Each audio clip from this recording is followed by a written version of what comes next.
Do you know the people who carved these statues always said the same thing, that the statues didn't get dragged anywhere, they simply walked to where they stand?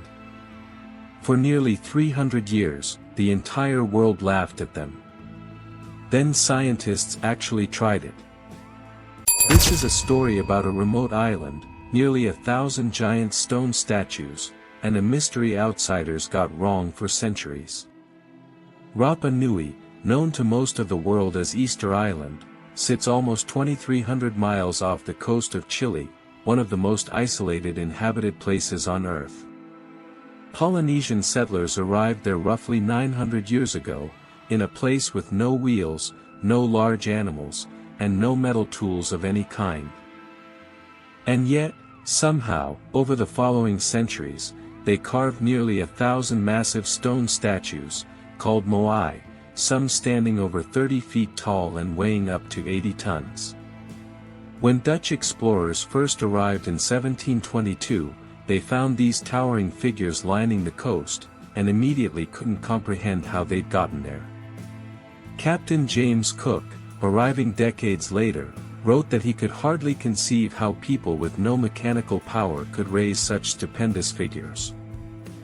When Europeans asked the Rapa Nui people directly how the statues had been moved, from the quarry where they were carved to their final positions across the island, the answer they got was strange and simple.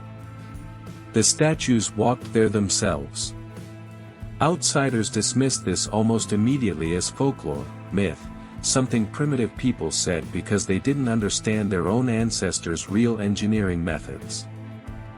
Instead, for over 2 centuries, mostly European and American researchers proposed their own explanations: wooden sledges, log rollers, elaborate timber tracks, all requiring the Rapa Nui to cut down massive numbers of trees to move each statue.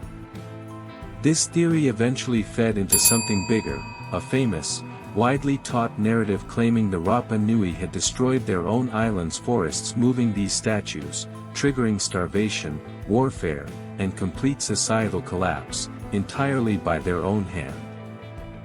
That version of the story became massively popular, especially after Jared Diamond's 2005 best-selling book, Collapse, used Easter Island as a cautionary tale for modern environmental destruction.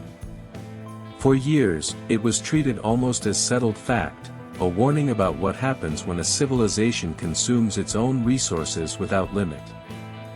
But there was always a problem nobody could fully explain. The island's native palm trees were essentially giant grasses with fibrous, weak trunks, completely unsuitable for supporting multi-ton loads as rollers. They would have simply crushed under the weight. If the sledge and roller theory was right, how did it actually work with wood that couldn't handle the job? In 2011, anthropologists Carl Lippo and Terry Hunt decided to seriously test the islanders' own explanation instead. Using a 9-foot, 5-ton replica Moai, they tied 3 ropes around it and had a team of just 18 people rock it side to side, tipping it forward with each rock, essentially walking it upright, exactly the way Rapa Nui oral tradition had always described.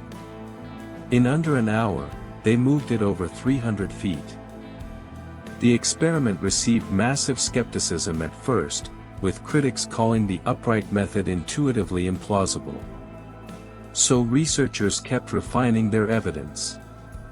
In late 2025, archaeologists published a new comprehensive study, using over 11,000 drone photographs to build a complete 3-dimensional model of Rano Raraku, the quarry where 95% of all Moai were carved, finally mapping fracture patterns on damaged statues along ancient roads.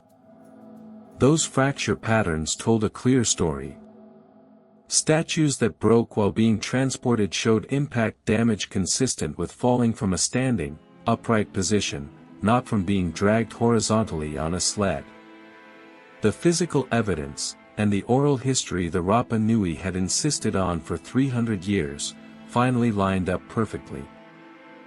Newer genetic and archaeological research has gone even further, finding no evidence of the dramatic pre-European population collapse the old ecocide story depended on. The real damage, it turns out, largely came later, from European contact itself, disease, slave raids, and colonization. For nearly 300 years, the world assumed a remote island people had destroyed themselves through their own foolishness. It took drone photography, careful fracture analysis, and finally just listening, to prove that maybe, the people who actually built these statues, knew exactly what they were talking about all along.